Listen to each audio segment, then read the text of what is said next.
오늘 우리에게 주신 하나님의 말씀은 고린도전서 2장 12절에서부터 16절 말씀입니다. 설교 제목은 신령한 자의 승리가 되겠습니다. 우리가 세상의 영을 받지 아니하고 오직 하나님으로부터 온 영을 받았으니 이는 우리로 하여금 하나님께서 우리에게 은혜로 주신 것들을 알게 하려 하심이라. 우리가 이것을 말하거니와 사람의 지혜가 가르친 말로 아니하고 오직 성령께서 가르치신 것으로 하니 영적인 일은 영적인 것으로 분별하느니라. 육에 속한 사람은 하나님의 성령의 일들을 받지 아니하나니 이는 그것들이 그에게는 어리석게 보이며 또 그는 그것들을 알 수도 없나니 그러한 일은 영적으로 분별되기 때문이라. 신령한 자는 모든 것을 판단하나 자기는 아무에게도 판단을 받지 아니하느니라. 16절 함께 있습니다. 시작. 누가 주의 마음을 알아서 주를 가르치겠느냐? 그러나 우리가 그리스도의 마음을 가졌느니라. 살아계신 하나님의 말씀입니다. 아멘. 20세기 초반에 유럽의 열강들이 아시아와 아프리카에 있는 많은 나라들을 침략해서 식민지로 삼기 시작했습니다. 산업혁명이 일어나고 나서 공장이 많이 지어지고 물건을 많이 만들다 보니까 그 물건을 팔 수 있는 시장이 필요했던 것입니다. 그리고 그 물건을 계속해서 만들어내기 위해서 원료도 필요했는데 그 원료가 유럽에는 많이 없었던 것입니다. 근데 그 많은 열강들이 식민지 국가를 가지고 나서 첫 번째로 가졌던 고민이 뭐냐면은 어떻게 하면은 그 식민지에 있는 그 사람들이 반항하지 않고 복종할 것인가, 그걸 복종하는 국민으로 만들 것인가, 그것이 큰 고민거리였습니다. 그래서 그들의 한편으로는 그들의 문화를 없애보기도 하고요, 그들의 문자를 없애보기도 하고, 또 식민지 국가 국민들이 프라이드, 자부심을 가지고 있는 그들의 역사를 왜곡해보기도 했습니다. 네덜란드도 마찬가지였습니다. 네덜란드가 그 당시에 강대국 중에 하나였는데 네덜란드는 자신의 영토보다도 수십 배나 더 큰 인도네시아를 먹여 삼켰습니다. 그래서 그 인도네시아를 자기의 식민지로 만든 것입니다. 자기는 조그만 나라였는데 인도네시아는 자기보다 수십 배 큰 나라를 통치하려니 쉽지가 않았습니다. 동인도 회사를 만들고 무역적으로 많이 번성해 나갔는데 항상 이 나라 국민들이 염려가 되었습니다. 그래서 네덜란드 정부가 생각해냈던 것 중에 하나가 그들은 특별히 이 교육 정책에 신경을 많이 쓰기 시작합니다. 어린아이들의 사상교육을 시작한 것입니다. 특별히 그들은 이제 어린아이들을 위해서 초등학교를, 교실을 많이 지어주면서, 학교를 많이 지어주면서 특별하게 학교 운동장을 아주 조그맣게 지었습니다. 왜냐하면 학교 운동장을 크게 지으면은 그 인도네시아의 어린아이들이 그 큰 운동장에서 뛰어놀다가 호연제기를 가질 것이 두려워해서 좁은 마음을 가지라고 좁은 그런 운동장을 만들었던 것입니다.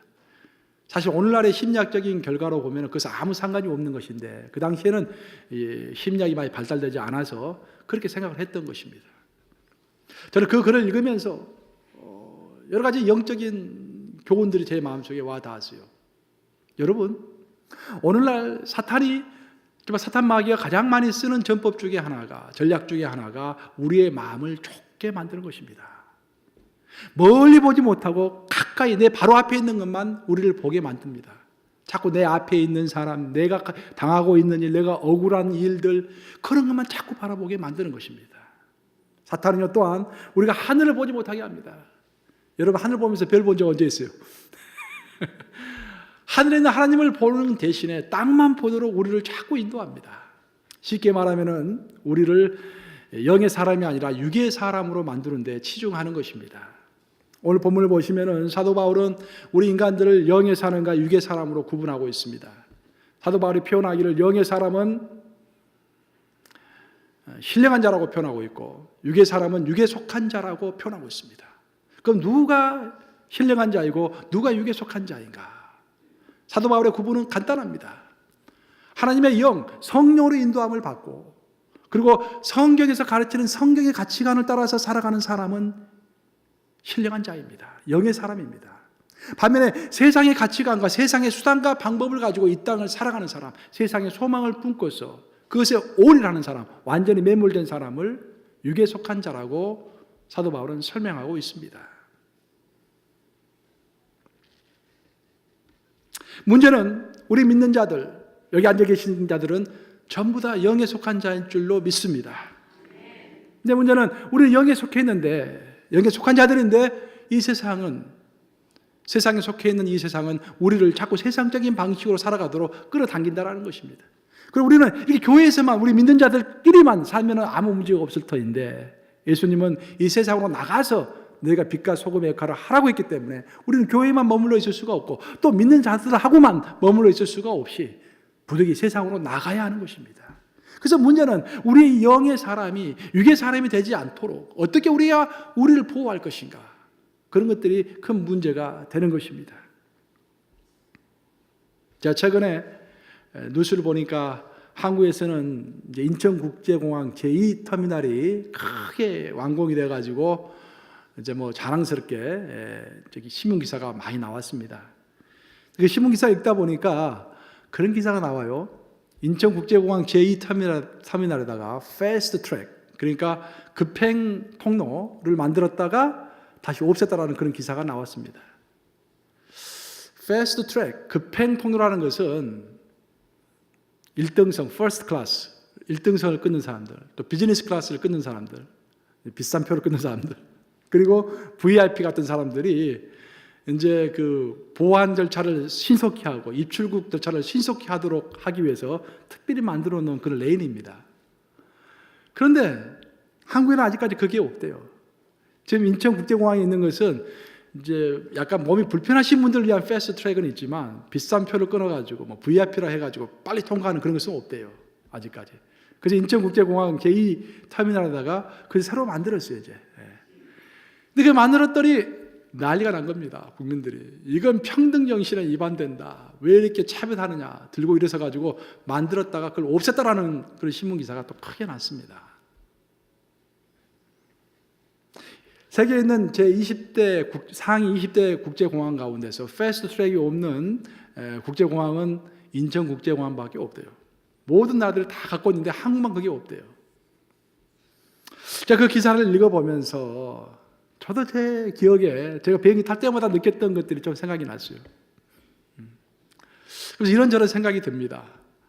비행기 탈 때 특히 미국 같은 경우는 그런 것 같아요. 보면은 꼭 비즈니스 클래스를 지나야만 일반석으로 들어갈 수 있는 그런 구조로 만들어놨어요. 그런 느꼈던 것들을 기억이 나면서 자꾸 이런저런 생각이 났어요. 그래서 놀랍게도 내가 발견한 것은 과도하게 그런 문제에 내가 생각을 하고 있구나라는 생각이 들었습니다. 사람들은요, 이런 문제를 가지고 댓글을 달고 보니까 댓글을 달고 서로 싸우고 아교하고 과도하게 관심을 보입니다. 이런 일들이 아무 일도 아닌 것 같으면서도 이런 일들 때문에 우리의 온통 관심이 땅에 집중이 되는 것입니다. 그러면서 우리는 영의 사람으로부터 멀어져 가는 것입니다. 제가 거기에 과도하게 매몰되어 있는 내 자신을 바라보면서 그때 들었던 생각이, 그때 기도했던 게 하나님께 화살 기도를 했어요. 화살 기도, 쏜살같이 쏘는 기도를, 주여 내 마음을 넓혀 주시옵소서. 그러면서 생각났던 사람이 모세가 생각이 났습니다. 성경 읽어보면은 이스라엘 민족은 출애굽한 다음에 먹을 것과 마실 것이 없어서 고생하다가 그 문제가 해결됐습니다. 간신히 해결됐어요. 근데 그 문제가 해결되자마자 아주 큰 사건에 직면하게 되는데 그것은 아말렉 족속과 전쟁을 하게 된 사건입니다. 아말렉 족속이 무장을 하고 이스라엘 백성을 쳐들어옵니다. 그래서 모세는 전쟁을 하기로 결단을 하고 여호수아를 중심으로 이스라엘 민족들은 무장을 하고 싸우도록 합니다. 그리고 모세가 이스라엘 백성을 다 모아놓고 일성을 하는데, 한마디를 하는데 그 유명한 말이 바로 출애굽기 17장 9절 말씀입니다. 우리 한번 같이 읽어보겠습니다. 17장 9절 시작. 모세가 여호수아에게 이르되 우리를 위하여 사람들을 택하여 나가서 아말렉과 싸우라.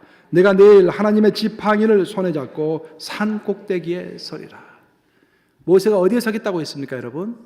산 꼭대기에 서리라고 했습니다. 이거 아주 의미심장한 말씀입니다, 여러분. 모세는 다른 곳이 아니라 산 꼭대기에 내가 서리라.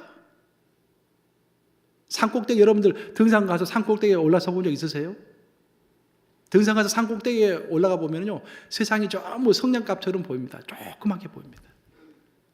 세상 가운데 있을 때는 내가 어디에 있는지도 모르고 뭐 맨하탄 빌딩 숲 가운데 아주 조그만 존재로 내가 존재했는데 산 꼭대기에 올라서면은요, 그 높던, 땅에서 보면 그 높던 빌딩들이 성냥갑처럼 좀 조그맣게 보입니다.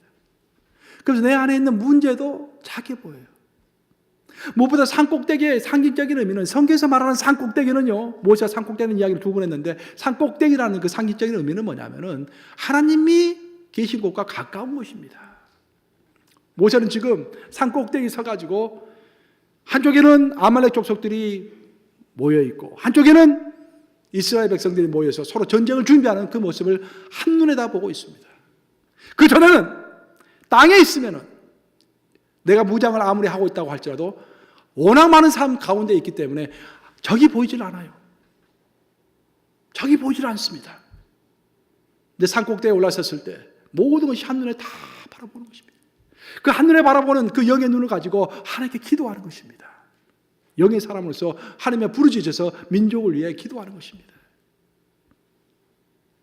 여러분, 정말 여러분들 영의 사람이 되기를 원하십니까? 산 꼭대기에 서야 할 줄로 믿습니다. 산 꼭대기에 서십니까, 여러분? 기도하는 것이 산 꼭대기에 서는 거예요. 산 꼭대기에 올라서야만이 크게 보입니다. 다 보입니다. 산 꼭대기에 올라서지 않으면요, 내 바로 앞에 있는 사람의 등밖에 안 보입니다. 그렇죠? 60만 명의 군대가 모여 있는데 그 가운데 한가운데 있다고 생각해 보세요. 뭐가 보이겠습니까? 적이 보이겠습니까? 적이 안 보여요. 내 앞에 있는 사람 뒤통수만 보이는 거야. 벙 뚫려 있는 뒤통수. 제가 좀 뚫려 있어서 그것만 보이는 거예요. 그것만. 산 꼭대기에 올라서면 다 보이는 거예요. 정말 산 꼭대기에 있다는 말은요, 여러분들, 내가 세상 가운데서 일희일비하지 않겠다라는 그런 이야기입니다. 일희일비라는 의미는 조그만 기쁜 일이 있으면 너무 기뻐하고 조금 낭만되는 일이 있으면 너무 슬퍼하는 것을 일희일비라고 합니다. 내가 어디 모임에 갔다가 어떤 목사님이 기도하시는데 큰 감명을 받았어요. 뭐 기도 내긴 유창해서가 아니라 그런 기도를 하셨어요. 주님, 내가 목회를 그간 오랫동안 하다가 주 앞에 서 보니 제가 목회하면서 일희일비했던 것들을 하나님께 회개합니다 라고 기도하시더라고요. 얼마나 큰 감명이 있었는지 몰라요. 목회하면서도 조금 성도가 많이 모이면 너무 기뻐하고 성도가 좀 문제 일으키면 너무 실망하고 일희일비했다라는 거예요. 그것은 하나님 앞에서 회개한다라는 겁니다. 모든 것이 하나님 손에 붙잡혀 있는데 영의 사람으로 살지 않냐고 세상의 육의 사람으로 살면서 세상을 바라보면서 조금 기쁜 일이 있으면 너무 기뻐하고 조금 슬픈 일이 있으면 너무 슬퍼하는 것들. 제가 어제 토요일날 새벽 기도 때 여러분들 설명드렸지만 복이 화가 되고 화가 복이 되는 것, 그 가운데 하나님의 섭리가 있다고 했습니다. 우리가 아무리 복된 일이 있어도요, 하나님께서 우리가 너무 그 복을 가지고 너무 교만하면은 우리를 겸손케 하기 위하여 우리에게 화를 주십니다. 근데 아무리 화된 일이 있다고 할지라도, 아무리 어려운 일이 있다고 할지라도 우리가 하나님 앞에서 겸비하면서 기도하면은 하나님께서 그 사건을 통해서 하나님의 능력을 보여주시기 위하여 하나님이 개입하셔서 섭리 가운데 그것을 복이 되게 하십니다. 복과 화는 하나님 손에 달려있는 거예요, 결국. 그래서 우리가 너무 기뻐할 것도 없고 너무 슬퍼할 것도 없습니다, 여러분. 일희일비하는 거예요, 우리가. 그런데 산에 올라 있는 사람, 산 꼭대기에서 보는 사람은, 영의 눈을 가진 사람은 일희일비하지 아니할 줄로 믿습니다. 그 사람 대신 크게 땅을 보면서 땅의 전체 그림을 그리면서 그 안에서 섭리하시는 하나님을 의지하겠다고 고함치는, 크게 큰 소리치는 그런 사람이 바로 산 꼭대기에 있는 사람일 줄로 믿습니다. 영의 사람이 되기 위해서 이렇게 산 꼭대기에 서는 것이 필요합니다. 하지만 또 한 가지 우리에게 필요한 것이 있는데 그것은 산 꼭대기에 선다라는 것은 하나님을 의지하겠다라는 그런 말이죠. 그래서 과도한 긍정성을 우리가 참 조심해야 합니다. 이 말은 무슨 말이냐면은 오늘날 21세기는 자원이 많은 시대에 우리가 살고 있어요. 자원이 많은 시대에 살고 있습니다. 그러다 보니까 하나님을 의지하기보다는 자원을 의지하면서 너무 과다한 긍정성, 긍정의 과다성, 즉 내가 모든 걸 살 수 있다라는 그런 것들 사이에서 살고 있습니다. 소위 그것을 나이키 정신이라고 해요. 나이키 정신. You can do it. 이제 뭐든지 할 수 있다는 거예요. You can do it. 뭐든지 할 수 있다. 진짜 뭐든지 할 수 있을 것 같아요. 제가 이번에 나이키 신발 한번 사서 봤더니 에어가 달리는 걸 신었더니 정말로 가쁘가쁘 잘 나가더라고요. 뭐든 할 수 있을 것 같아요. 정말로 그 신발을 신으니까. You can do it. 나이키 정신이에요. 완전 나이키 정신. 근데요, 그것이 우리를 위태롭게 합니다, 여러분들. 과다한 긍정은 절대로 성경적인 것이 아닙니다. 성경은 물론 승리에 대해서 말하고 있습니다. 승리는 중요한 개념이에요, 성경에서. 요한계시록 하나님께서 말씀하실 때, 마지막 날을 말씀하실 때, 마지막 날까지 승리하는 자는 내가 그에게 면류관을 줄 것이며 나와 함께 영원토록 거하게 할 것이다 라고 약속하셨습니다. 승리하라고 하셨어요. 하지만 성경이 말하는 승리는 내가 머무르시면서 내 노력을 하는 승리가 아닙니다. 주님 안에 머물러 있으므로 주님을 의지하면서 얻는 승리를 말하는 거예요. 내가 모든 걸 다 할 수 있다, 그런 승리가 아닙니다. 그래서 요한은 그 유명한 요한일서 5장 4절 말씀하셨죠. 한번 같이 읽어보겠습니다. 시작. 무릇 하나님께로부터 난 자마다 세상을 이기느니라. 세상을 이기는 승리는 이것이니 우리의 믿음이니라. 무릇 하나님께로부터 난 자마다라고 했습니다. 한두 명이 아니라 하나님을 믿는 모든 자, 하나님의 자녀가 된 모든 자는 한 사람도 예의가 없이 세상을 이길 수 있다는 거예요. 근데 세상을 이기는데 누구 힘으로 이기는 겁니까? 자기 힘이 아니라 우리의 믿음으로 이긴다라는 것입니다. 그러니까 승리하기 위해서는 하나님 안에 머물러 있는 것이 필요하지, 내가 모든 것을 살 수 있다라고 과도한 욕심, 과도한 긍정, 나에 대한 긍정 가지고 열심히 뛰는 것이 중요하지 않다는 거예요. 하나님 없이 내는 열심은 오히려 위험할 수 있다는 거예요. 소년 다윗이 거의 골리앗을 물리쳤습니다. 다윗이 힘이 세서 골리앗을 물리친 게 아니에요. 다윗이 하나님을 의지하며 내가 하나님을 의지하여 나아가나이다 하면서 그냥 물맷돌을 던졌지 않습니까? 하나님을 의지하면서 물맷돌을 던졌기 때문에 그가 믿는 하나님이 골리앗보다 훨씬 더 셌기 때문에 골리앗을 이긴 거예요. 결국 다윗이 하나님 안에 있었고 하나님을 의지했기 때문에 이긴 것이지, 그가 힘이 세서 이긴 것이 아닙니다. 그가 열심히 노력해서 이긴 것이 아닙니다. 오늘날 가장 조심해야 할 것이, 풍요로운 것이 좋기도 하지만 굉장히 위험한 것입니다. 우리가 창세기를 들여보면요, 인류 최초로 가인이 아벨을 살해하고 나서 하나님께서 가인에게 뭐라 명령하셨습니까? 너는 성을 쌓지 말고 이 세상을 방황해라라고 명령하셨습니다. 근데 가인은 그 말을 믿지 않고, 그 말을 하나님 말씀에 순종하지 않고 성을 쌓았다고 했습니다. 성을 쌓았다는 의미는 뭐냐면 식량을 비축했다라는 의미입니다. 인류가 타락하는 것은 식량을 비축하면서부터 시간적 여유가 생기기 때문에 그것이 좋은 것으로 발산을 하면 예술과 문화를 만들어내는 것입니다. 쉬는 시간이 있기 때문에. 그게 나쁘게 이제 발휘를 하면은 타락하는 것입니다. 성적인 타락, 도박의 타락, 먹고 살 것이 있기 때문에 하는 것입니다. 성을 쌓는 것이 그렇게 위험한 것입니다. 그래서 하나님께서는 가인을 버리시고 셋의 자손들, 그러니까 셋을 통해서 새로운 자손들, 아담이 셋을 낳게 하셔가지고 셋의 자손들을 이 땅에 펼치셨죠. 근데 셋의 자손들이 가인의 자손들을 이겼습니까? 졌습니까? 진 거예요. 이기지 못한 거예요. 하나님의 아들들이 사람의 딸들과 결혼하기 시작한 것입니다. 그래서 하나님께서는 노아의 홍수를 일으키신 것입니다. 결국 뭐냐면은 내가 모든 것을 할 수 있다. 그렇죠? 그것이 우리에게 너무도 치명적인 위험입니다. 오늘날 이렇게 경쟁이 치열한 시대에 따라가는, 경쟁이 치열한 시대를 살아가는 우리들에게 가장 필요한 것은 우리의 한계를 정하는 것입니다. 많은 믿음의 실패, 믿음이 많이 실패해요. 또 세상에서 인생을 실패한 사람들도 많습니다. 근데 그 실패의 요인이 여러 가지가 있는데 가장 근본적인 실패 요인 중에 하나는 뭐냐면은 스스로의 한계를 정하지 않는 것입니다. 그리고 하나님을 의지하지 않은 채 너무 욕심껏 일하는 것입니다. 그것이 얼마나 위험한 것인지 몰라요, 여러분들. 욕심껏 일하는 것, 한계를 정하지 않는 것. 여러분 그거 아세요? 2차 세계대전이 이제 시작되고 전쟁이 지속되면서 전쟁이 끝났음에도 불구하고 외상 후 스트레스 장애라는 그 병이 있지 않습니까? 외상 후 스트레스 장애. 전쟁이 끝났음에도 불구하고 전쟁에서 입은 그 상처 때문에 생긴 그 스트레스가 계속해서 지속이 되는 거예요. 그런 환자들이 너무 많이 발견됐습니다.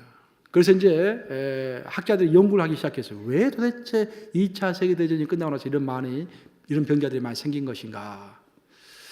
연구를 해보니까 가장 큰 문제가 뭐였냐면은 병사들에게 있어서 가장 고통스러웠던 것은 전쟁 그 자체가 아니라 전쟁이 언제 끝날지를 몰랐다라는 것입니다. 그 내가 과연 이 전쟁에서 빠져나갈 수 있을지 없을지 그것을 확신할 수 없었다라는 것입니다.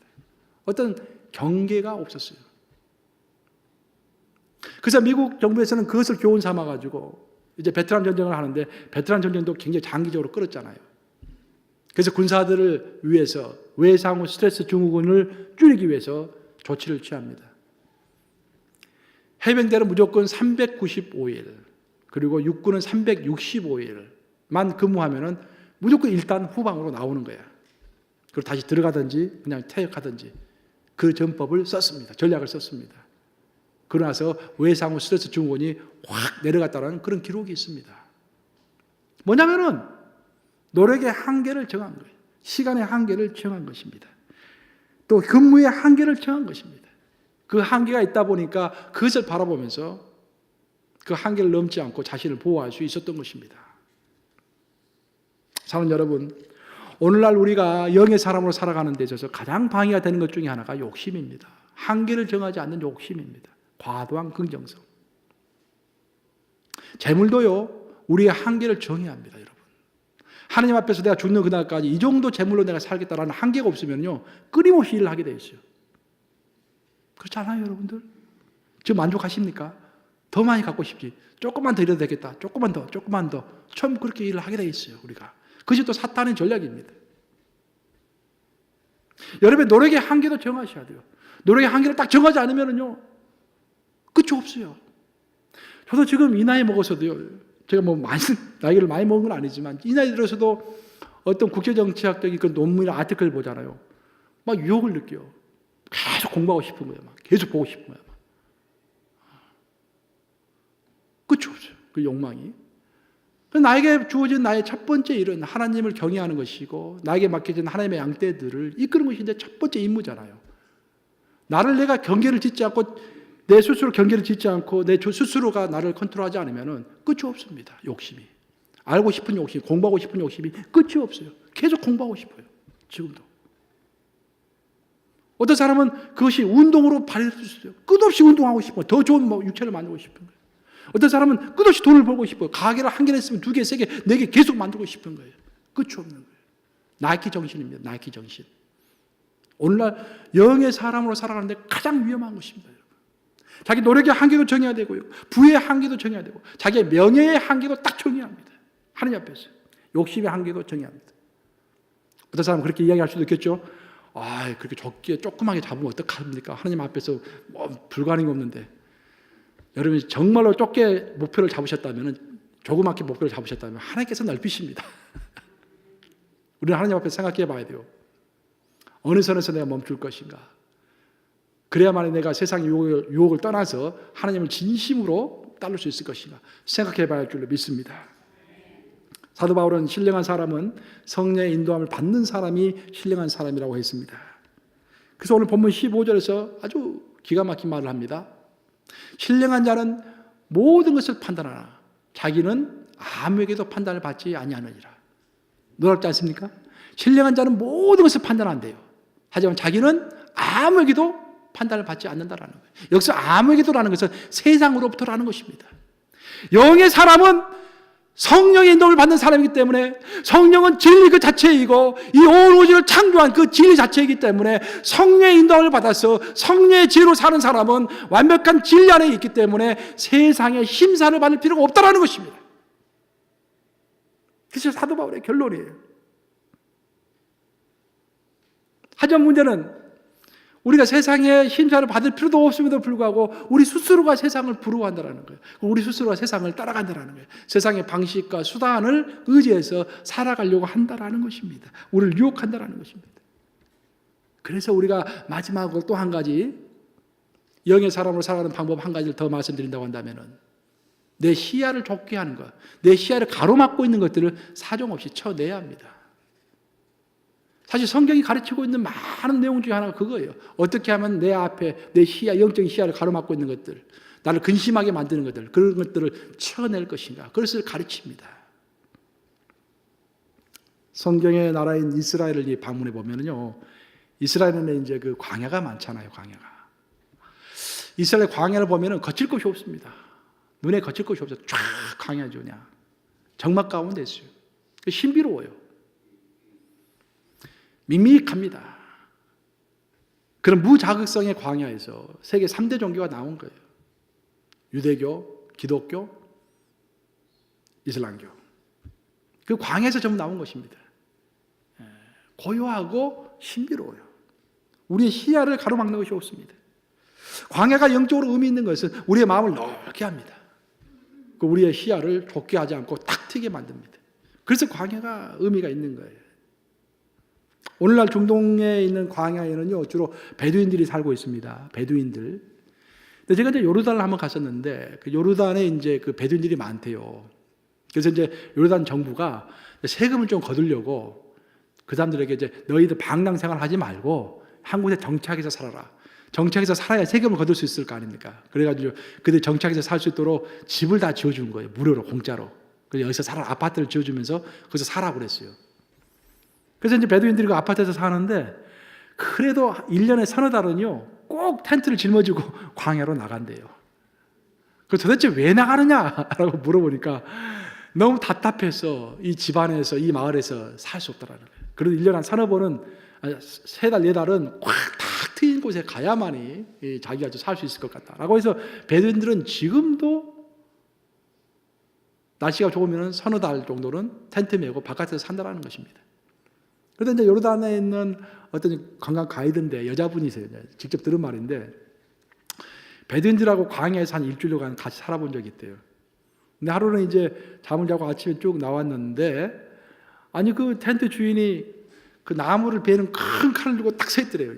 깜짝 놀래가지고 이게 뭔가 그랬더니 그 사람이 그 칼을 쫙 들더니 그 텐트 앞에가 조그만 나무가 하나 있었는데 그 나무를 탁 베어내더래요. 광야에서는 나무가 거의 없기 때문에 나무 하나가 얼마나 귀합니까? 그래서 아깝다는 생각이 들잖아요. 그래서 이 아까운 나무를 왜 베냐고. 그때 그 사람이 심플하게 이야기하더래요. 내 시야를 가리기 때문에 난 없앤다고 그러더래요.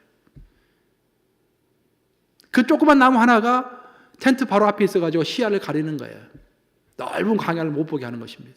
그러니까 그래서 사정없이 내치는 것입니다. 여러분 우리의 삶에서 우리의 영적 시야를 가로막고 있는 그 작은 나무 같은 것들이 무엇일까요? 한번 생각해 보시기 바랍니다. 여러분들이 지금 바라보고 있는 것이 무엇인지, 혹시 그것들이 나의 영원한 것들을 향하는 내 눈, 넓은 것을 바라보는 내 마음의 눈을 가로막고 있는 것은 아닐지 한번 생각해 볼 필요가 있을 것이라고 생각합니다. 예수님의 제자들은요, 예수님으로부터 3년 동안 풀타임으로 교육받은 사람들입니다. 그렇지만 그들의 권력을 향한 욕망들, 또 명예를 향한 욕망들, 그 집착들이 사라지질 않았습니다.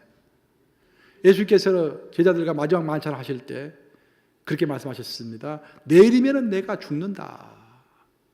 그 놀라운 사건입니다. 예수님이 돌아가시면 이제 부활하실 것이고 성령의 시대가 열릴 것이고 드디어 이제 성령의 시대가 열리는 놀라운 일이 벌어질 것입니다. 그런 정말로 중요한 그 바로 전날 밤인데 그날도 제자들은 너가 높냐 내가 높냐 가지고 서로 싸웠다라고 성경은 이야기합니다.